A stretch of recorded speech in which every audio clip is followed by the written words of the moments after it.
Good afternoon. आज हम आपको पढ़ाएंगे बीजगणितीय सर्वसमीकाएं। सर्वसमीकाएं ये कुछ महत्वपूर्ण सर्वसमीकाएं हैं, इस पर हम चर्चा करेंगे और इनसे संबंधित जो प्रश्न हैं उनको हम कैसे सॉल्व करते हैं। तो देखिए, इससे पहली सर्वसमीका है a प्लस बी का होल स्क्वायर। तो a प्लस बी का होल स्क्वायर होता है a square plus 2ab plus B square. दूसरी सर्वसमीका है a माइनस बी का whole square, a square minus 2ab plus B square.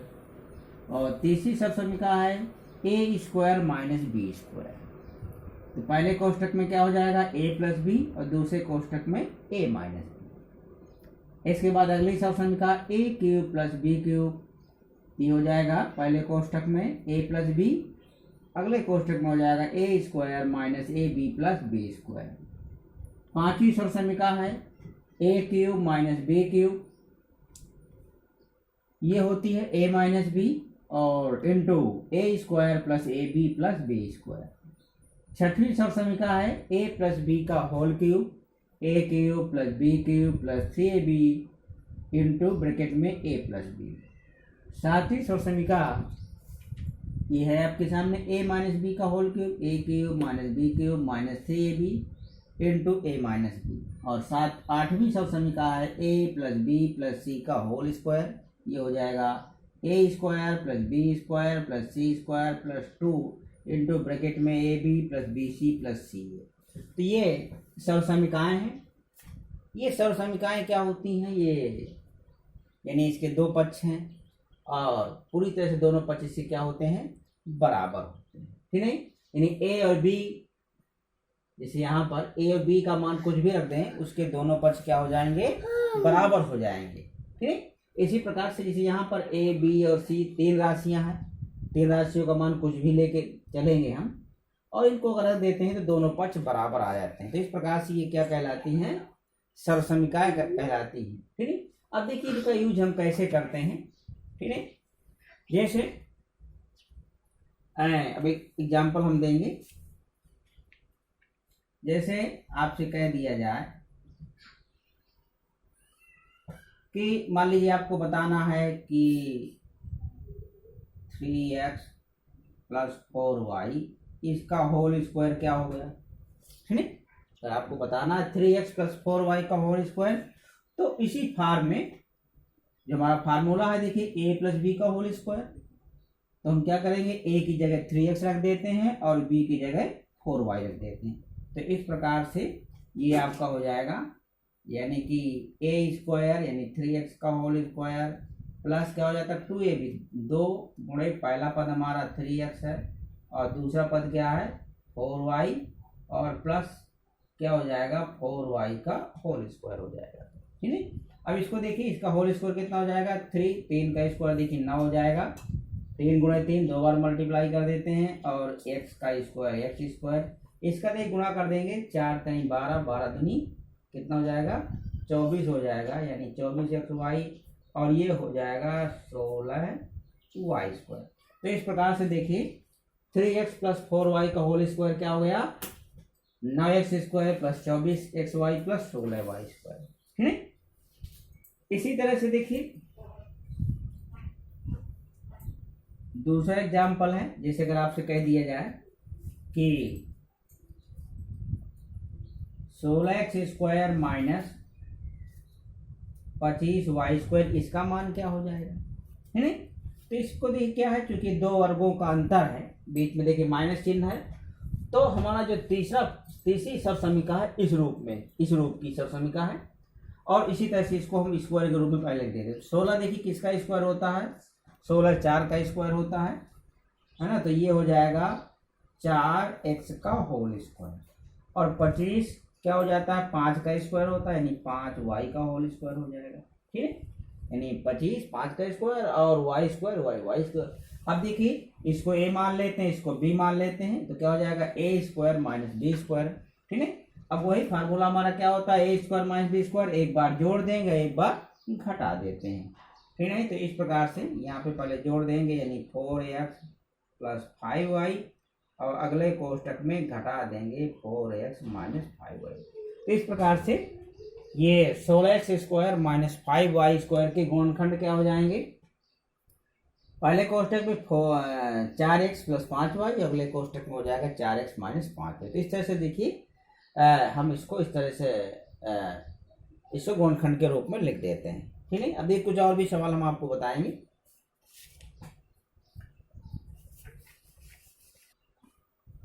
अब देखिए तीसरा एग्जाम्पल है x to the power 8 minus y to the power. इसकी देखिए गुणनखंड हम कैसे करेंगे। सबसे पहले देखिए इसको हम स्क्वायर के रूप में लिख देते हैं क्योंकि ये वर्गांतर से संबंधित है सरसमीका। तो देखिए x टू द पावर 8 इसको अब लिख देंगे x के घात 4 का होल स्क्वायर। जैसे कि आपको मालूम घातांक नियम से कि क्या हो जाता है, घात में घात का गुणा हो जाता है। 4 दूनी क्या हो जाएगा, 8 हो जाएगा। तो x से घाते 8 को हम लिख देंगे x से घाते 4 का होल स्क्वायर। इसी प्रकार से देखिए y के घाते 8 को लिख देते हैं y के घाते 4 और इसका होल स्क्वायर। ठीक है, अब देखिए यहाँ पे वर्गांतर का फार्मूला बन गया। तो हम क्या करेंगे, एक बार जोड़ देते हैं, एक बार घटा देते हैं। तो इसको जोड़ देंगे x to the power 4 plus y to the power 4। अगले कोष्टक में क्या हो जाएगा, x to the power 4 minus y to the power, ये जुड़ गया। ठीक, अब देखिए इसके तो फैक्टर नहीं होंगे, इसे गुणनखंड नहीं होंगे, इसके हो जाएंगे क्योंकि यहाँ बीच में माइनस चिन्ह है और 4 घात है, इसको स्क्वायर के रूप में हम आसानी से लिख सकते हैं। तो इस प्रकार से x to the power 4 plus y to the power 4 और इसको देखिए हम स्क्वायर के रूप में लिख देते हैं, यानी कि ये हो जाएगा x स्क्वायर का होल स्क्वायर और y घाते 4 को लिख देंगे y स्क्वायर का होल स्क्वायर।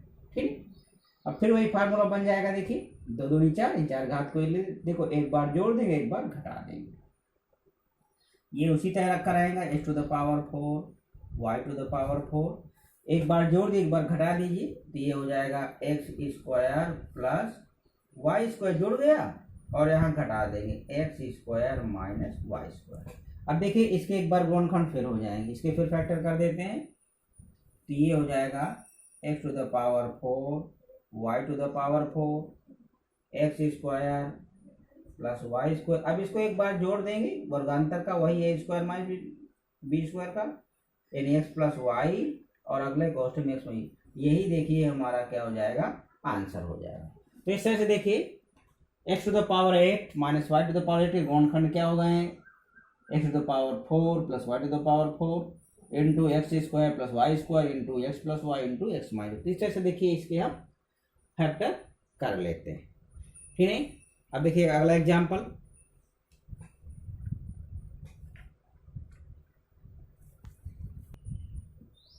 हाँ देखिए अगला एग्जाम्पल है 101 गुणे 99। तो देखिए इसमें हम सरसम्भव सहायता से इसको हल करेंगे। ठीक है, तो देखिए 101 को हम लिख सकते हैं बिना गुणा किए। हम इसको कैसे हल करेंगे, तो देखिए सरसम का प्रयोग हो जाएगा। 101 को हम कह सकते हैं, देखिए बच्चों 100 प्लस 1 और 99 को ले सकते हैं 100 माइनस 1। ठीक है, अब देखिए हमारा फार्मूला बन गया a plus b into A minus b. क्या बन गया, a plus b into A minus b. तो क्या फार्मूला होता है, a square minus b square, ये आपका हो जाएगा यानी 100 का होल स्क्वायर हो जाएगा और माइनस 1 का स्क्वायर। 100 का स्क्वायर कितना हो जाएगा, ये आपका 10,000 हो गया और 1 का स्क्वायर 1 हो जाएगा। अब 10,000 में से 1 घटा दीजिए तो क्या हो जाएगा 9,999। तो इस तरह से देखिए बिना गुणा किए आप इसका गुणनफल ज्ञात कर लेते हैं। ठीक है, अक्सर इस तरह के सवाल आपके कंपटीशन पे आते हैं। ठीक है, तो इस तरह से इसको हम हल कर लेते हैं। अब देखिए जरा एक सवाल और देखिए। अब देखिए अगला प्रश्न है, यदि x plus 1/x equal to 7 तो किसका मान ज्ञात करना है, x cube plus 1/x cube का। ठीक है, देखिए ऐसे प्रश्नों को हम कैसे हल करते हैं, बहुत आसानी से। इसमें देखिए क्योंकि यहाँ क्यूब है तो हमारी सरसमीका ये हो जाएगी होल क्यूब। कहाँ गई, ये देखिए a प्लस बी का whole cube. a plus b का होल क्यूब क्या होता है, a cube plus b cube plus 3b into a plus b. तो इस आधार पे इसको हम हल कर लेते हैं। ठीक है, तो देखिए ये आपका हो जाएगा x प्लस 1/x का इसका होल क्यूब कर देंगे और 7 का होल क्यूब कर देंगे। ठीक है नहीं, तो देखिए a प्लस बी का होल क्यूब क्या हो जाएगा, जैसा कि आपको मालूम है क्या हो जाएगा, a प्लस बी का होल क्यूब यानी a क्यूब यानी x cube plus b cube plus क्या होता है 3ab 3 into x into 1/x और ब्रैकेट में क्या हो जाएगा x प्लस यानी a प्लस बी और इक्वल टू 7 का देखिए 3 बार मल्टीप्लाई कर लेते हैं, कितना हो जाएगा 7 का 3 बार मल्टीप्लाई करो 7 सत्ते 49 और गुणे 7 कितना हो गया 9 सत्ते 63 6 और 7 चौक 28 6 कितना हो जाएगा 34 हो जाएगा। तो इस तरह से देखिए ये आपका 7 का क्यूब इतना हो गया। ठीक है, अब देखिए यहाँ पर देखिए ये इसको काट देते हैं, ये कट गया ये कट गया है, तो ये आपका यहाँ से निकल के आ गया यानी x cube plus 1/x cube plus देखो ये तो कट गया 3 और इसका देखिए वैल्यू क्या है क्योंकि 7 के बराबर है, तो इसकी जगह पे देखिए x प्लस 1/x इसका मान क्या है 7, तो यहाँ 7 रख देते, ये तो कट गया ना, तो 3 का 3 बचा और ये आपको बचा 343। ठीक है, तो इसलिए यानी x cube plus 1/x cube, अब देखो 7 तरीके कैसे कैसे उधर चला जाएगा, इसे गुणा कर लेते हैं 7 तरीके कैसे और 21 उधर पक्षांतर कर लेते हैं, तो 343 में 21 क्या हो जाएगा घट जाएगा, तो घटा दीजिए 3 में 1 गए 2 और 4 में 2 घटा देंगे 2 और 322, तो कितना आ गया, तो इस प्रकार से इसका मान कितना निकल के आ गया 322 आ गया। ठीक है, तो इस तरह से देखिए इस तरह के प्रश्न आपके कंपटीशन पे आते हैं, तो निश्चित ही ये सरसमीकाएं ये आपके समझ में आई होंगी और इससे संबंधित प्रश्नों को आप लोग हल करेंगे। बहुत बहुत धन्यवाद।